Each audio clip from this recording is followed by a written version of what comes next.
Hey everyone, welcome back to Purple Noon, a podcast. And you're listening to Stephanie Conti and the Gabita to my Otila. Oh God. So now say, I pray to God we are never in that situation. Hi everybody. So we're going to talk about a movie.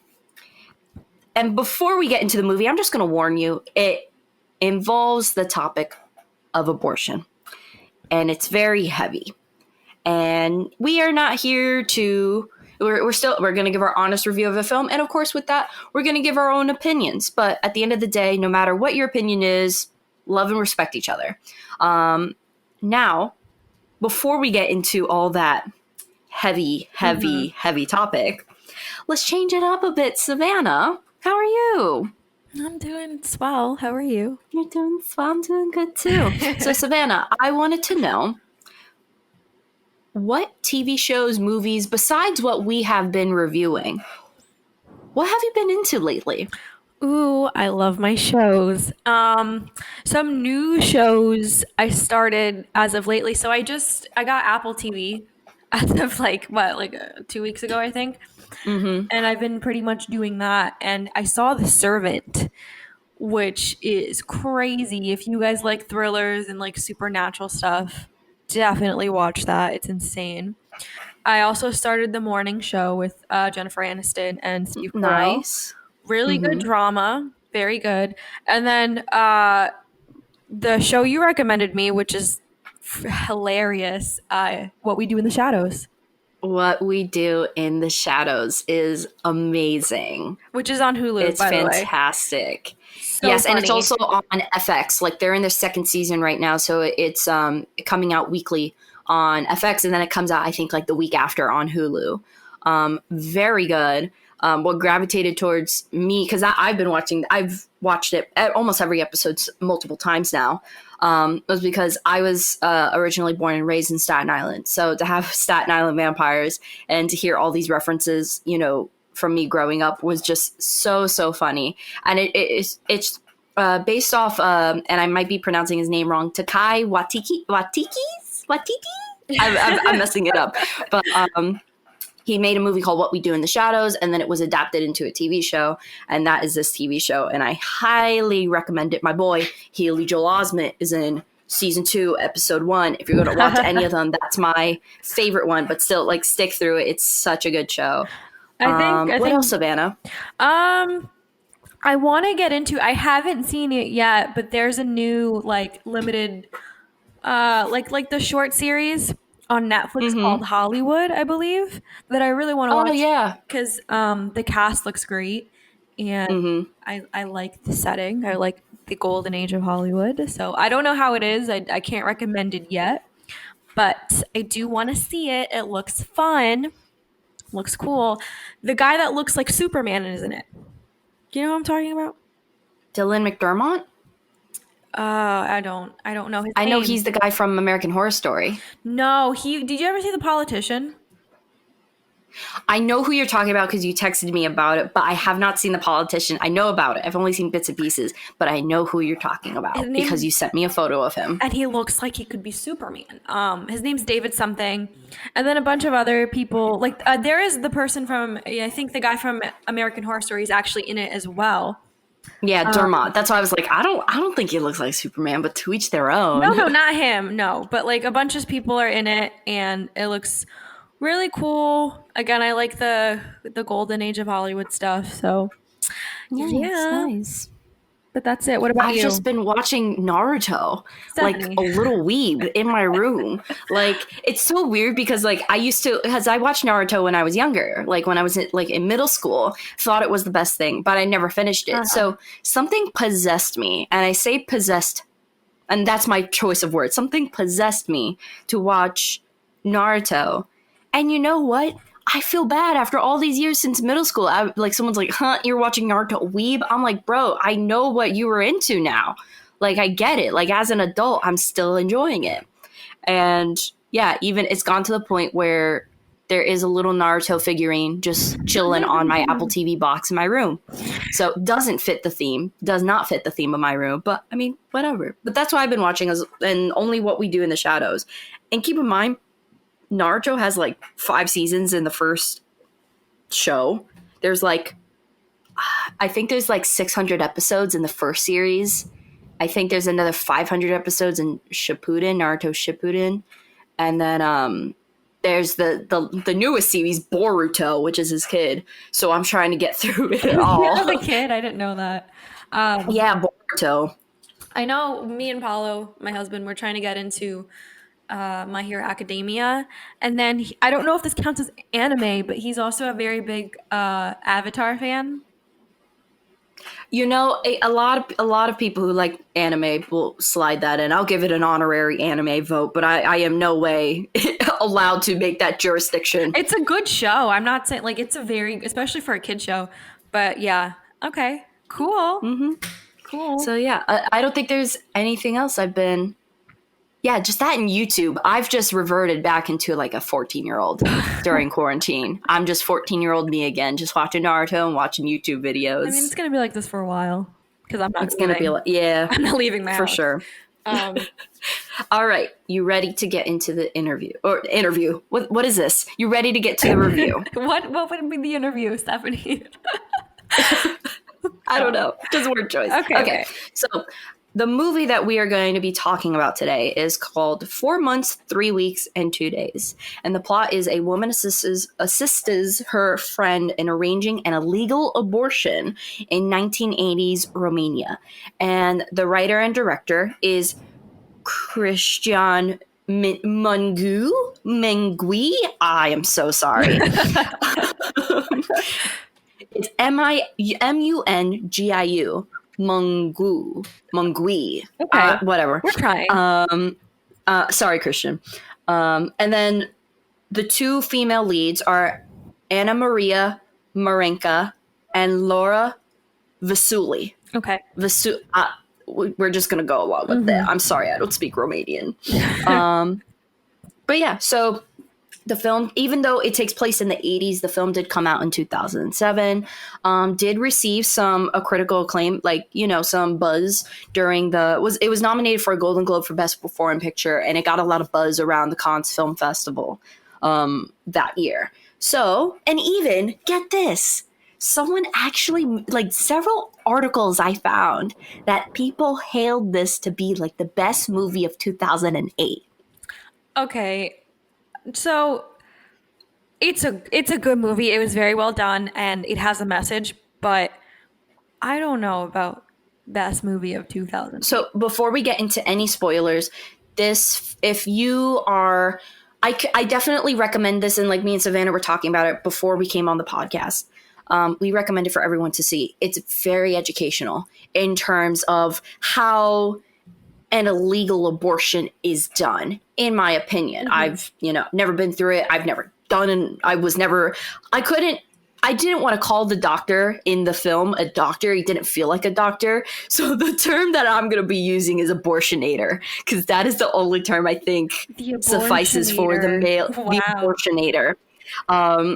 So I've never had an abortion, nor have I been an abortionator. So, but this film does feel very realistic, and it's very jarring. Whether you're a man, woman, pro-choice, pro-life, it is very jarring. So I do recommend it just so people can understand it a little bit more. But it's definitely not going to be a film for everyone. What do you think, Savanna? So here's the thing. I do feel like you're not going to watch this movie unless for educational purposes. Like, this is not something you're like, I'm in the mood to see that. Like, it's really not. And I know if we weren't doing a review on it, I probably wouldn't have watched it, just because it's not that Friday night, what are we going to watch today film, but I do feel like it's educational. And I agree with Stephanie, no matter what side you fall on, I think at the end of the day, this film just wants you to feel something for the characters.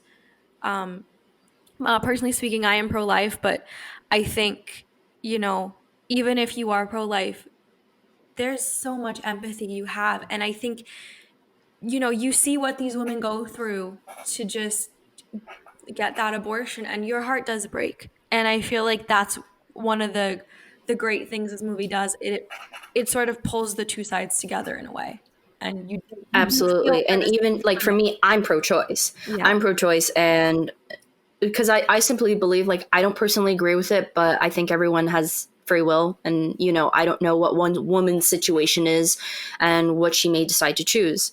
But I still, like Savanna would recommend it to pro-lifers, I would definitely recommend it to pro-choicers, especially people people on either side that don't have a full understanding of it, that don't have a full and by no, like, this is not as educational as a doctor in an abortion clinic explaining to you the process. I mean, this is just something where, and keep in mind, if you were in a situation where you're like, should I get an abortion, should I not, don't watch this film. No, Don't no, watch no. this film. It's not Don't, you about shouldn't go to that. movies for It's this. not about that. But this is just educationally, allowing people to understand, even, like, especially most importantly, when abortions are not done right. Because at the end of the day, like, if an abortion is going to be happen, I think it should be done right. And it shows what, sadly, people have gone through just to get to the lengths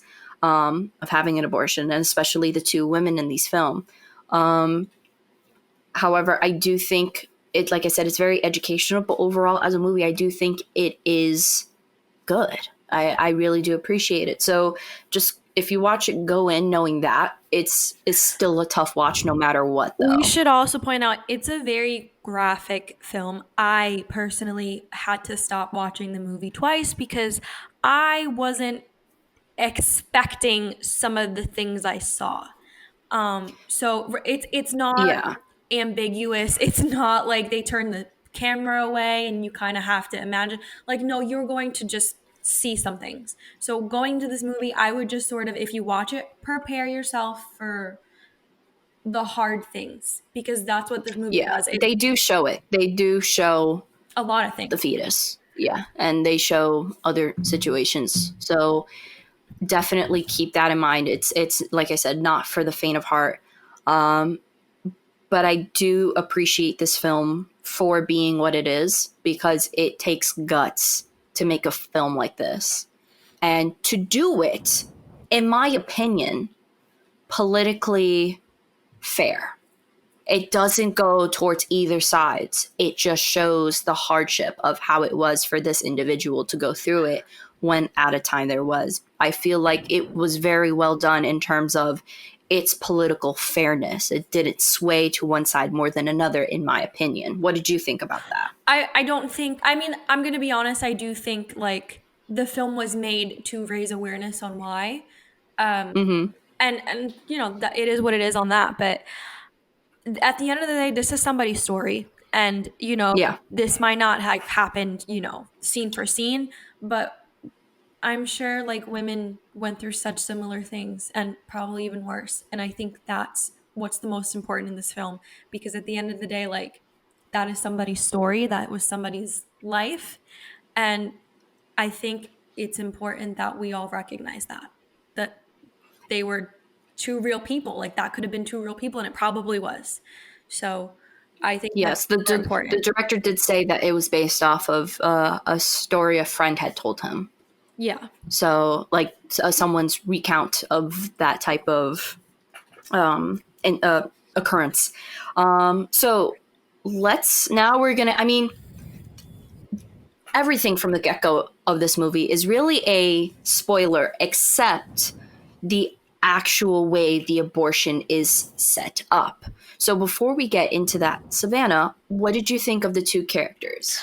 So, I feel like they were a little bit polar opposite of each other, which I did like I like the parallel. So one of the women, what was her name? I know it's Gabita and Otilla. Otilla. Attila. So Otilla is the one that's pregnant, and basically Gabby puts it into action pretty much. Like she goes out and gets the hotel room. She goes out and um, does all this stuff. And I think that Wait, which character did you say? Because it's Gabby's the one that's pregnant. Gabby, or I thought it Gabita. was, I don't know, the blonde one. No, Gavita is the brunette. Gavita is the brunette. So the blonde one, she's the one that sort of puts the plan into action. She goes out and gets the hotel room. She goes out and begs, and we'll get to that later, she sort of makes the sacrifice for her friend. So we have the assertive one, and then we have the one that's pregnant that's just sort of, scared. Mm-hmm. One of the things, and I think for me, because I knew going into the film that there was an abortion, and I did think that both the characters were made realistically. I think, like I think about if you and I were in that situation, Savanna. I mean, in terms of our relationship and in terms of what the links I would do for you. I mean, I want to go as far, but like in terms of like the friendship, I did feel it was a realistic, female friendship, and I really appreciated the fact. But you could tell, I really liked how you can tell this was such a huge weight, not only on Gabita's shoulder, but on Attila's shoulder as well. Like this didn't, and I think it just shows like at the end of the day, even with Gabita's, the father of the baby not even being in the picture, I think it's a great representation that at the end of the day, it doesn't just affect the woman carrying it. I mean, it does affect the people around you, especially whoever you bring in. So I think using Attila as a replacement of the male character, I thought that was great, because if they had a male character there, like the baby daddy, essentially, I don't think the message would have been as powerful. And the lengths that they had to go through, I don't think it would have been as powerful. I think having the female replace, essentially the role of the baby daddy and being the support for Gabita was a smart choice. I agree. So basically, the blonde friend, I'm just going to refer to it as the blonde friend and the pregnant. Attila. She gets the hotel room. She's there when as Stephanie calls him, the abortionist, the abortioner comes in. Which, by the way, his name is Dr. Baby. I don't know if you noticed that, but his name is Dr. Bebe. That's stupid. That's not his real name. But anyway, so she's sort of the one that when he comes in, she's the one that talks to him, and she's the one that asks questions. And then Gabita, she's this very mousy, shy, like nervous person, and you see Attila taking the lead on that, which I liked. So we meet this quote unquote doctor, and the doctor was just so horrific. He was a monster. Like, he was a monster. And I say that because of how he made these two women feel. I mean, obviously, it's not like Gabita was going in saying, oh, whatever, this is just an abortion, take it out. Like, you can already see this girl suffering mentally. And this guy, this doctor, the abortionator, just comes in and starts mentally pummeling her. It's a lot of like, and making her feel bad. You told me that like we would be at this hotel room, and you didn't bring this much money, even though I said it was just money. And granted, the girls were at Oregon. And she even lies. She lies about how far along she is pregnant, which makes it worse. I think she said she was 3 months, and she ended up being almost 5. She was closer to 5 months, and at that point, the reason why the doctor made such a big deal is because in reality, and I'm speaking just based off US statistics, majority, like I think over 90% of clinics do not go past the 20-week mark. And she was over 22 weeks, because after that mark, then the child can actually live outside the body. It's known as viability or viable. So the fact that this doctor, his whole demeanor is like, are you crazy? Like, I think it just showed. And I think also a big point of all of this was to show how mentally Gapita was not ready for this. I definitely think that, like, you see an unsureness in the character a lot. And not that, I'm not saying that she, necessarily didn't want the abortion, but to wait that long and then to lie about it and then still be very mousy and uncertain and just, well, I don't know, and I forgot this and that, like, you can tell there's more to it. And also, one of the things it took me a little bit longer to pick up was, and I don't know if you knew this too, did you know that Attila thought she was pregnant that day but had her period? And she herself was scheduled to have an abortion the same time as her, the same time as Gapita. I knew, like, the hint was, like, yes, the film was hinting at her being pregnant. I knew that, but I didn't know. Because, and there's a scene where the Dr. Bebe, he's like, now you're not even having 2 abortions. Now you're not even pregnant. So the whole setup was because he thought he was doing, and the exorbitant, like, amount of money was because he thought he was performing 2 simultaneous abortions. And that's where, like, the girls are talking in the morning. Like, she just was like, oh, I got my period. So Attila thought she was going to have an abortion that day too. I did not catch that. Wow.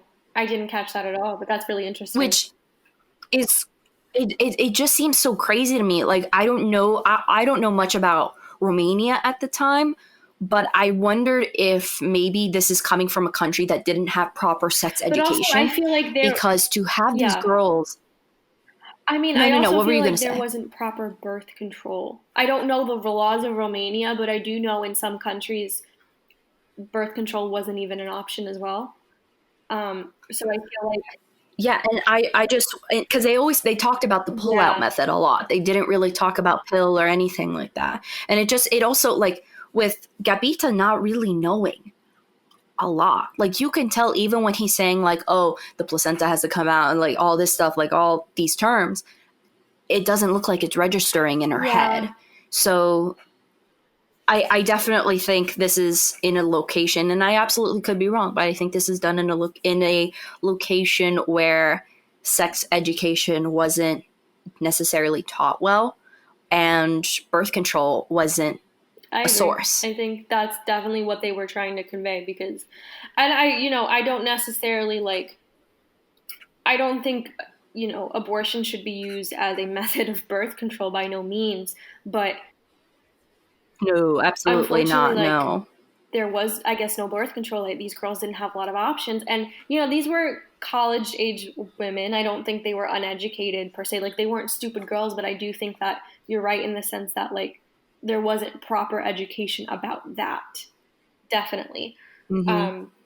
But, yeah, going back to the doctor, dude, like, he was...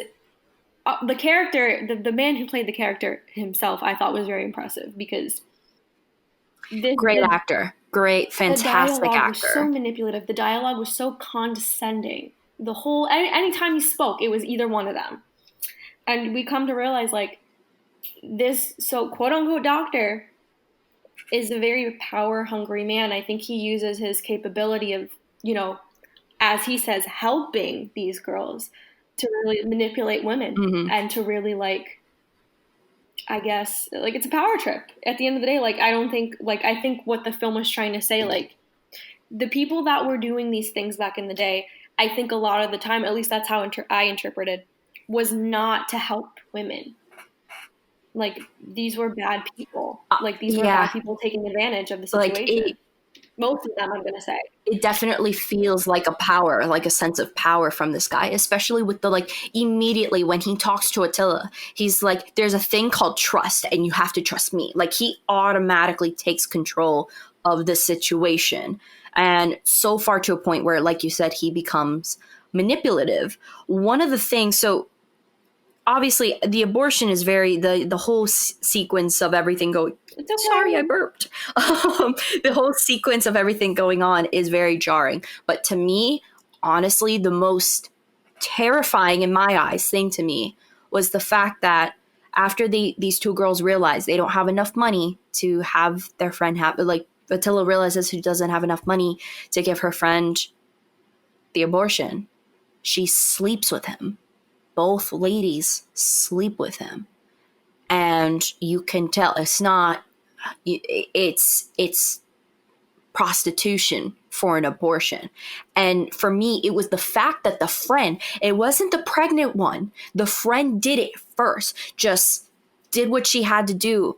And I was like, why on earth would this woman do this? I mean, like, you help out your buddy, but good God, you don't sleep with the abortionator just to, like, it was just so jarring to me. And then I thought, like, how bad things would have gotten for Gabita to have a baby. Like, what exactly would have happened to the point where her friend knew she had to sleep with this guy? I mean, I feel like that's probably, besides the other scene we're going to talk about, definitely the most horrifying part of the movie, because I honestly didn't catch that the pregnant one had to sleep with him too, but there, you know, when he insinuates them that they, or at least Attila has to sleep with him, the pregnant one's kind of just like, hey, she's not involved, and he's leaving, and he's just like, I'm leaving, whatever, you guys aren't serious, blah, blah, blah. And the blonde one, Gabita's like, I'll do it, just let's get it over with. And Attila, you're switching the names. Attila, okay, I'm sorry, guys. All right. The non-pregnant friend sleeps with him, and again, I do feel like there is an element or theme of friendship in this movie, because how far would most of us go to help out a desperate friend? How far?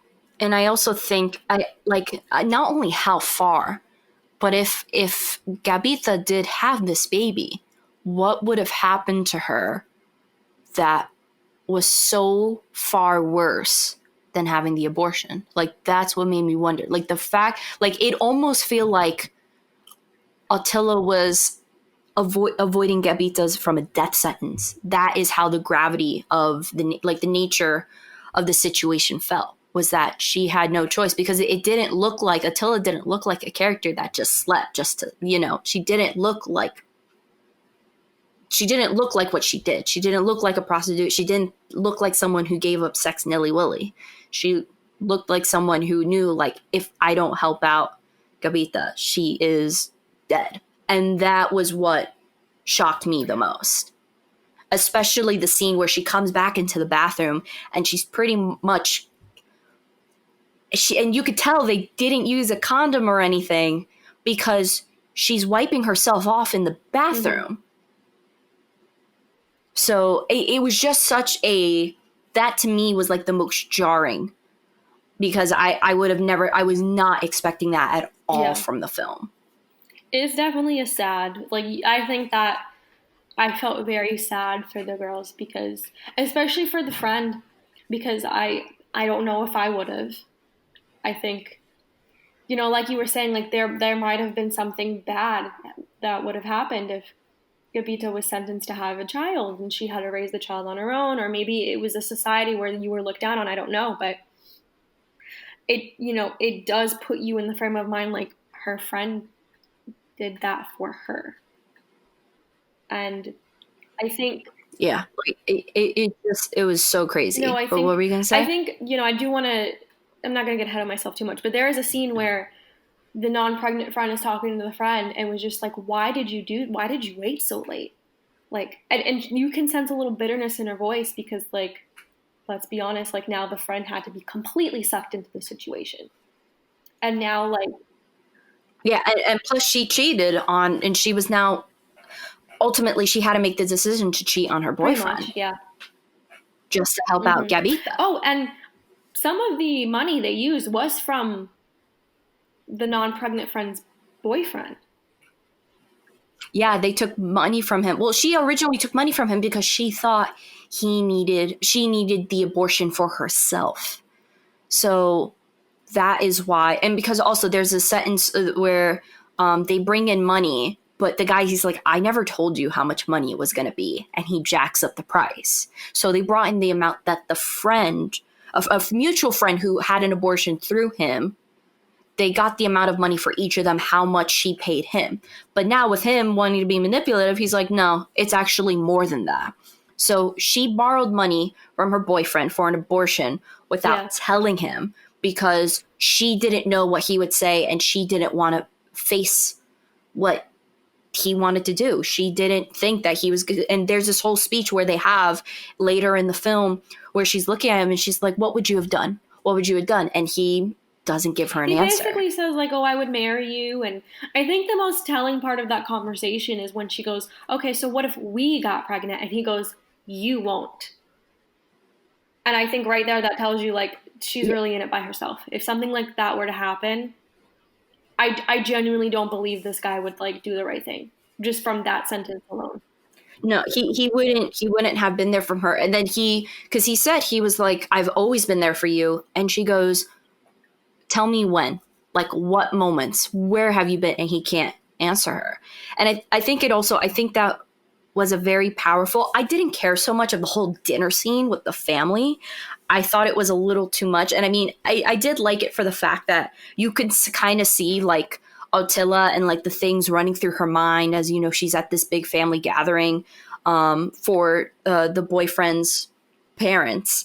I thought it was a little too long. But when the boyfriend and Attila start talking about the subject, I thought it was very powerful. And I think it was a good representation of how in most cases then, and in some cases now, it's usually women feel alone when they have to do it. Mm-hmm. I agree. I think the dinner scene was a little too long.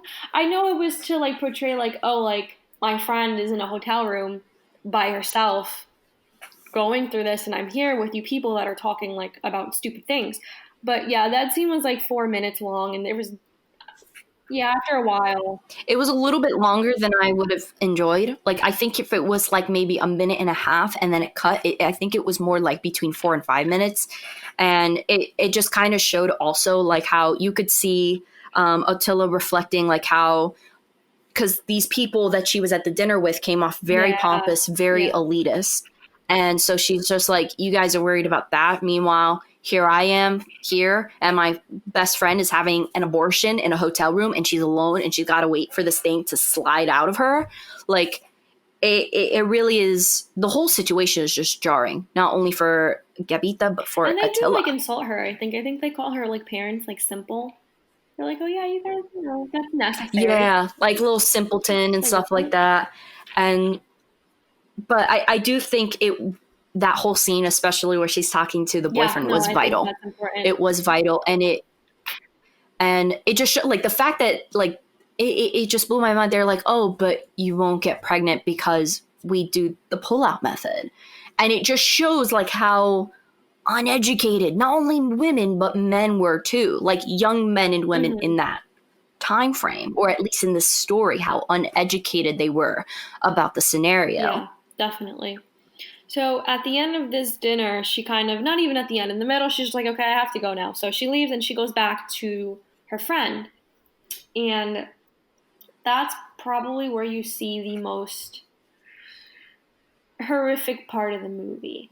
If you thought this, yeah. Essentially, Gabita is sleeping in the room and Attila comes in and wakes her up. And she says, it came out and it's in the bathroom. And also, like, I think also another jarring conversation is the disposal technique that the guy recommends. He doesn't recommend flushing it down the toilet because it'll clog. He doesn't recommend dropping the fetus down the toilet because it'll clog. He doesn't recommend dropping the fetus, burying it because it will attract dogs. He recommends putting the fetus into a garbage chute and letting it fall 10 floors. That is, which is just, that would be an explosion. That would just be, there would be nothing left. So that like to me was so heavy because I didn't even think about that. Like the actual and I just want to be clear, process. Like when you see, and I'm going to call it a baby because it is a baby. You see its face. And little fingers. Yeah, she does go past the point. Past the point. It does have a little face, and it would have been, even if like she had like an emergency C-section birth, whatever it might have been, if she gave birth early, there was a chance that the baby could have survived on its own. So I think the most horrific part of you see the child. It's not like they were trying to hide it. Like there's a scene where she walks in the bathroom and she stares at it for literally 2 minutes, just looking at it, and the camera pans down and you see it. And there's now why do you think they showed us that? I want to know your opinion. I think they showed us that because, and I wondered at the end of the day who suffered most, Gabita or Attila. And I honestly think Attila suffered the most, the friend that wasn't pregnant. Because not only she had to go through Gabita went through the abortion and she wanted it. Then you have Attila who was going to get it. Now she's saved. But now she was wrapped in someone else's abortion to the point where not only did she have to schedule, not only did she get in trouble, out of everyone, she would have gotten in trouble compared to Gabita. And she realizes that if she actually was pregnant, in her eyes, she would have been screwed. And that if she did have the abortion, she, like, the fact that she had to bury this woman's kid too is also, like, it just feels like Gabita placed the entire weight of the world on Attila's shoulders. Yeah. I think they did see it though, because I think you need to see it. I think if, like, people need to know what's going on, because if they didn't show it, this wouldn't be as powerful as it is. 1,000 words are just said in the scene of showing the fetus there, the little baby there, and you can see kind of like the indentation of like the eyes, the nose, the lips, and everything. And it's very, very jarring. That's the whole, like, that's the only word I can explain it. But I think they showed it because they had to. I think they had to. You can't make a movie like this and not it's show very it. Like, yeah. Because you take power away from it. I think you're right. I think it's the reason you should watch the movie.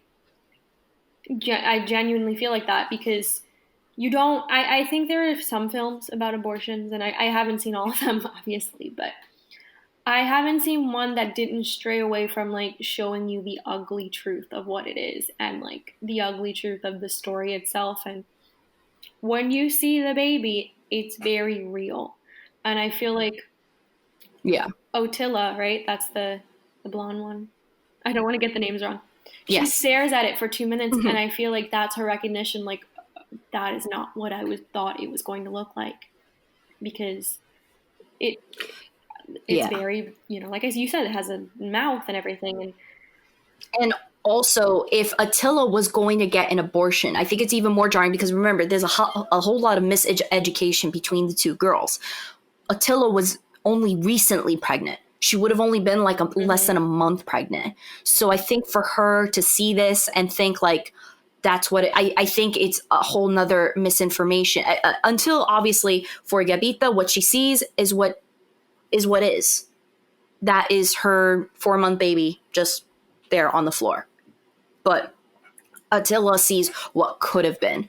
And I don't know, to me that can be even scarier than what could have been. It's one thing to want to do it, and then there's another thing to see what you're doing. 100%. Yeah, and also, of course, I'm sure in a medical environment, like I said, I've never had an abortion. Savannah's never had an abortion. Like, I'm sure in a medical environment, you don't see it like this. And obviously, it is not done like this. It's done more professionally, but even if this is not done professionally, it still gives just a small glimpse into that world. And keep going, because I was going to talk about what they end up doing with the baby. Yeah, so again, Attila comes to the rescue, and she's the one that has to even get, put this down. She's the one that has to put this whole situation down again. And then she also has to make sure that her friend Gabita, because her friend Gabita is on heavy drugs. He gave her some narcotics. He gave her, I think, some antibiotics, and she's just kind of like dazed and from the whole process. Meanwhile, Attila has to do everything. And also, which another thing too is like now the weight of the shoulders of Gabita's life, because if the abortion, even after the baby came out and everything, the fact that there was still a chance of Gabita getting a severe infection from it was still high. So at this dinner table, it's not just like, how is my friend doing? It's also, is she still alive right now? Is she going to make it from this? I think it's crazy. It's a really, just, I will say, like, the first maybe 20 minutes of the movie are slow. And then after that, like, you are on edge the whole time. I know I was. And I was like, I was sitting at the foot of my bed watching it. I was just like waiting and waiting. And even just hearing the process of how an illegal abortion was done at the time. And, obviously there's been other different methods, but this method and just the doctor, it just made it far more cruel. And I think the movie does a good job. Like I said, I'm pro-life, but I was sitting there and I'm just like, you feel so much empathy for these women and their situation, and you're just like, this is not good. This is not how anything should be. And then just seeing the baby itself is just, I had to stop the movie because, and then the saddest thing is, how the scene where Otilla is trying to figure out where to put it. There's a good 10 minutes of the movie where she's just walking around and she's really nervous, and it just breaks your heart. Yeah, it breaks your heart because now she's been given the responsibility. And in reality, if Attila didn't do what she did, she's responsible for the abortion at the end of the day. And I don't mean that in a good way or a bad way. I think that's just, no matter what way you view it, whether you're pro-life or pro-choice, it's a heavy decision. But I do love your way of saying this film shows empathy. And I think that is so important. At the end of the day, politically, with this film, I don't think it matters where you stand. I think what matters is that you look at this girl and feel for her. You look at both these women and feel for them. Whether if you in that situation or someone would say, I would have done what they did or I would have never done what they did, at the end of the day, there's no easy decision to make. Realistically, it's not it's a heavy discussion. It's a heavy topic. And no matter where your stance is, you got to feel empathy. It's only human to feel empathy. So I do like your view on the empathy of the film. I do like how the film doesn't also shame either side. And what I mean by that is usually with, certain stances, if it was a pro-life movie or a pro-choice movie, they usually shame the other side of the spectrum, the other side. And I feel like this film, obviously it was talking about the dangers of illegal abortions and why we shouldn't do that. But I feel like it also didn't shame the pro-life side because, you see the baby. And at the end of the day, that's a horrific sight.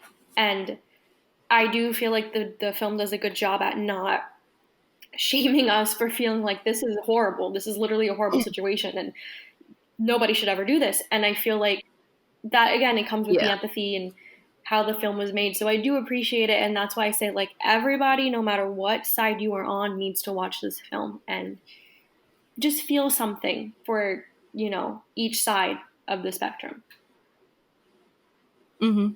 And so one of the things I did want to talk about is the last 30 seconds of the film. Actually, no, the last 10 seconds of the film, where Gabita and Otilla are eating dinner in the hotel. And it's just life carries on. But one of the most brilliant things I thought about this film was the fact that Attila just looks at the camera and it ends. And I thought that was the most brilliant because it spoke volumes. They didn't have to talk about the abortion. Within that movement, in my opinion, Attila looked at the camera, looked at the people behind who are watching, us, the audience, talking to the audience. And pretty much with that look, she just said, what would you have done? I like that. And I thought that was brilliant. That's what I got from the little look. Obviously, many people can have their different opinions about that look. In my opinion, there's no right or wrong. But what it felt like was just her, just exhausted, looking at the camera, going, what would you have done? And I like that you said that, the restaurant scene. I do agree that they're trying to carry on with their normal life and this is it. But I do feel like this is something that's going to change them forever. This whole experience is something that they are going to have to carry, especially Attila, for the rest of their lives. More Attila than anybody else, obviously, but. Yeah, because at the end of the day, Gabita might have not been necessarily responsible for being pregnant, but Attila is responsible for the abortion. I mean, it's a huge weight to put on someone, but without her, it wouldn't have happened. And like I said, that doesn't make her a villain. That doesn't make her a hero. That just makes her someone who is going through an immensely tough scenario, no matter which way she went through, like no matter which way she chose. But I just, that look that she gives into the camera, just, I was like, oh, like I was kissing, like, you know, throwing kisses in the air, like bellissima, because that's how you got to end it.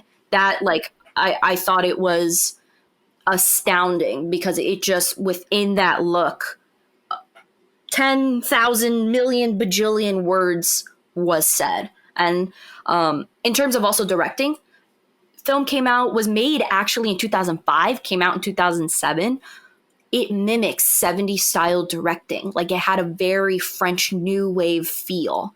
And I thought that was fantastic. It felt like the time Very period. Cool. I didn't realize that. Mm-hmm. But that's really cool. It's just the simple, a lot of, like, in my opinion, 70s style typical directing, especially like more foreign directing, is usually like, you see a lot of still images. And what I mean by that is, like, it's on a tripod. It's not handheld. A lot of films today, or like from the 90s on, have been on handheld. This is on a tripod. It's very still, very minimal movements, but a lot of wide shots to see, like, the area and everything. So especially like when she's in the hotel room, when she's in the dorm room on her bed, like, it's a lot of relatively medium to wide shots, which I've noticed a lot in 70s films. So I thought that, and like the color tone and everything too, like, just mimicked 19, wait, did I say 70s? But meanwhile, it takes place in the 80s. My bad. 1980s. Well, it does feel like a 70s film, though. I could see what you're saying regardless. Like 70s, 80s kind of feel. Yeah, it feels more retro at the end of the day. Let's see, did I have... Oh, also, by the way, on the Criterion channel, they do have alternate endings. It's just like little 1-second variants. Like, instead of her looking at the camera, it's just a pull away, and we see the window from the window of the restaurant. Let's see what else. There was, in terms of, because after this, I did look up abortion facts, you know, the most fun fact you can ever know. I was surprised because I looked up, you know, America's abortion facts. And one of the things, so most clinics only offer up to 12 weeks. You know, I was surprised that past 20 weeks, you know, the baby can survive on its own. That's why it's looked down upon to have an abortion past that time. But one of the things that shocked me the most was over 60% of women who have an abortion already have a child. I didn't know that. That was something that I was a little surprised with. Like, and this is not a political discussion. This is just a fact I read, and I was like, wow, really? I didn't know that. And because I think there's a lot of stigma saying, like, a lot of abortions are just young kids who get pregnant and they get an abortion and that's it. But it's pretty, I thought that was pretty weird. I wasn't expecting that. Because you're right, there is this stigma of, like, the, you know, the young mother, or even just a woman with no children getting this. But I personally didn't know that these are already women that are have kids. So that's really interesting to think about. Mm-hmm. Yeah, that was definitely something very interesting. At the end of the day, if you agree with me, disagree with me, agree with Savanna, disagree with Savanna, at the end of the day, this is not us doing a little political statement. This is just saying our opinion, what we thought about the film, and why we think it's important. And also, high five for me being pro-choice and you being pro-life, and we can have a healthy discussion on it, because it seems bestest friends. But I think also, I hope more people will watch this film to end that. stereotype, because I don't think, it just, to me, it doesn't feel like there's a right or wrong. Everyone is different. And like you said, and I can't stop saying that you said it perfectly, this movie is about empathy. It's not about who's right or who's wrong. This opens up more healthy conversations between pro-lifers and pro-choice, because at the end of the day, we should all be able to sit down and, to respectively have a conversation about our opinions and why we feel that way. So. Yeah. I mean, like, we can't judge someone's opinion. We can say, hey, we disagree. Like, I wouldn't do that, but to each their own. And I think, I just think the world would be a better place if we did that, especially for women, and especially for places where having an abortion is even more taboo. Like, it's already a pretty taboo thing, even in America, as much as people think like, oh, you guys get abortions, like nothing. Like, it's still very taboo here. And like, there's so many other countries. I feel like no matter what, it's a controversial subject. And like I said, I do hope this opens up more healthy discussions and, a more healthy, not debate, but, like, I feel like there's a lot of animosity between both sides and when they talk. So, like Stephanie says, I hope that this is something we can all just have a little, have a conversation about. But what do you give the film? What rating? Honestly, I'd probably give it a 7.8 because of the power of the film.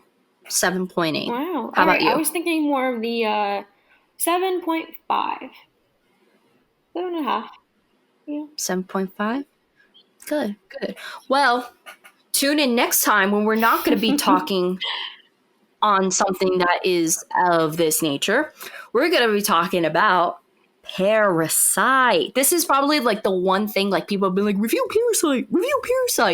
And I'm so excited because I don't know a thing about it. So when I watch it, it's going to be completely fresh slab of meat, a fresh salad, whatever you think. I've seen it 6 times. Like, I'm so excited. Yeah. 6? I went to see it in times? theaters, I think 2 times. And then when it came out, I saw it. It'll be my 6th time seeing it this time. I'm excited. So definitely, I think that's probably going to get, like, that video is going to be like our most clicked video. Just because everyone has been like, review Parasite. Oh my God. Have you seen Parasite? It gets all the hype it deserves. I will finally get every single comment hype, in my opinion, and hopefully you'll feel the same. But so Parasite is my pick of the week. And then Savannah, do you remember what your pick of the week is? Which is on Netflix right now. So definitely go watch that. And it's a stranger film, but a good message. And it's actually... But Yorgos Lanthimos is how I pronounce his name. I think that's right. He also made the movie The Favorite, in case anybody needs any context about him. Sweet. And also, before we sign off, shout out to our Patreon contributor, James. Yay, thank you, James, so much. You. We love you, James. Thank you for being number 1. Here's a little round of applause for you, James. Way to go, dude. Hey.